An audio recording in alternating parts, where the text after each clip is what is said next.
with this curbless shower. They were apparently too afraid to go into the floor joist, so they built up the entrance of this bathroom floor by probably a good 1.5 to 2 inches almost. At least 1.5 inches, 1 3/4, maybe 2 inches.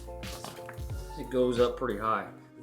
So in order to facilitate a drop into the shower is why this is built up, and it's also built up, replicated over at the closet area.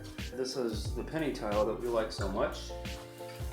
And if you look at the cuts, which I don't know if you can notice, the cuts on the wall tile, incrementally they go down, but it's probably 1/2 inch, maybe 3/4 at the most. So the slope on here is not enough. The slope on here going from inside of the shower doesn't start until you're in the shower, right? So this is a straight cut piece on the back, but the slope with those tiles starts there, which is why water is coming out. Even with the sweep here, water is slightly coming out on the floor. And then we got some wood rot going on right here behind with the shower pan liner extending out past the shower a little bit. And I'm assuming it's cut into here and overlapped on the Durock or whatever, but we don't know that either. It is Durock right there. Right.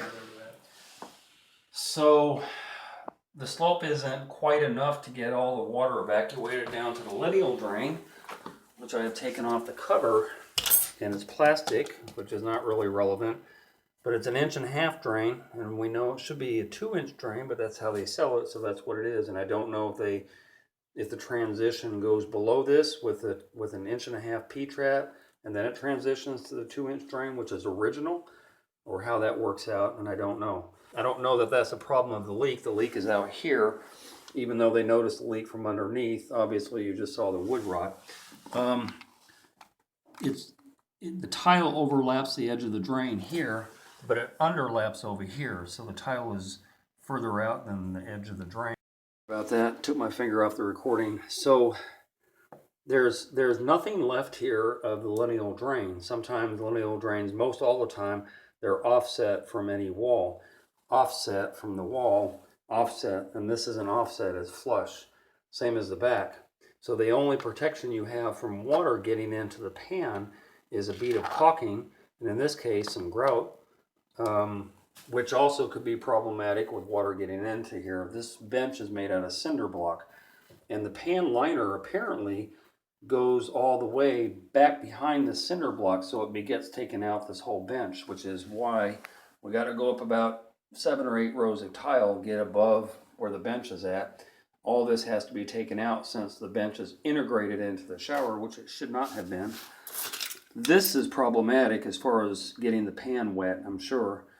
And getting the pan wet means that water could have wicked into the pan material and then outside somehow. The rise in here is the same rise you have over here, so 1 3/4 inches or so is what the pan material is made of, and the pan liner, I don't know how tall it is, but they could have perforated the pan liner below where the pan is at, and that could have started a leak. Either which way, you don't know until you take it out. But because it is leaking, it's almost irrelevant. You know, finding the leak eventually is the autopsy part, but we have a panel of glass that has been very nicely cut into the side of this threshold piece.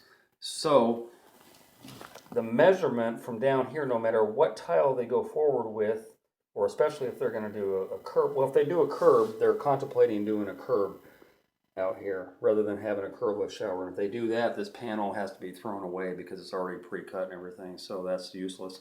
But if they go forward with doing not necessarily this tile, but any tile and doing a curbless, this measurement to that measurement has to be exact by the time the pan is done, because there's very little room to play with on this panel. And this one panel would cost at least $300 or $400, so it would be easier to either have that a perfect fit, or if they're going to do a curb, just I guess have to get rid of it. We don't know how far the pan liner came out, and we're assuming that whatever they didn't cover this floor with red guards. So the brunt and the leak of the problem doesn't necessarily have to be relegated to here. It could be outside somewhere, which is why you had the wood rot so far out on these 2x4s. But either which way, as I said, everything has to be taken out about this level where the bench is at, above or below rather. Everything has to be taken out and redone. They said they can still get their hands on this 3x6 tile. This is all sanded grout, which is a good thing, and they're not going to go back with the penny tile, but they're not sure what they're going to go back with, or if there's going to be a curb here or not. I don't think the slope is enough to get by. I don't know how that could be facilitated until this is all taken out. You know, you kind of have to, you know, retro-engineer it afterward. Other than that, that's the gist of it. There's not much I can recommend. They said they're okay with either a round drain or a square drain in the middle to make sure there's a better slope going on, and that's always a possibility too. That would be easier, especially with a curb, because you could get a more profound slope with a curb. But we're still contemplating doing a curbless shower. So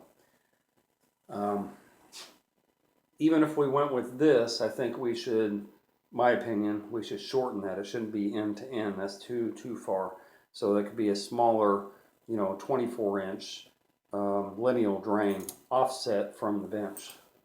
And the material of the bench should be saved. I think the tile should be chipped off of the bench because, as we know, it's very difficult to get one of those out. The problem is the shower pan liner goes up behind the bench, so it's a bit of a conundrum. Also, another conundrum is a very nice solid piece of marble that sits on the top, and trying to save that, they want to be able to save that because obviously that's kind of pricey too, to get a solid piece in there. So that's another problem. This penny tile that's on the floor is not the typical ceramic penny tile that we're used to. This is a very thick, this is as thick as any field tile that we deal with. In fact, that's thicker. I think that's about a 1/4 inch. No, that's 1/2 inch.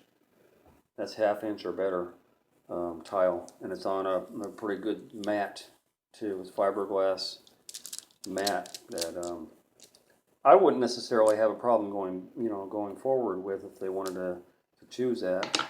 I wouldn't necessarily. Here is a normal ceramic tile, and you can tell it's almost twice the size this is compared to the ceramic. So just another heads up on this so-called penny tile. It's not really, it's marble. So there you go. I hope you enjoyed that video. If you did, then subscribe. Hit that button and subscribe. I make nothing off of YouTube, so please be a Patreon member.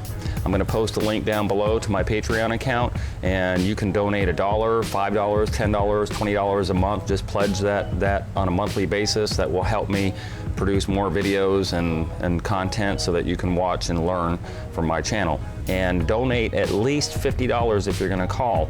If you're going to call for advice, donate to my PayPal, please. Donate first, and then feel free to call me or email me for advice. Otherwise, business calls only, please.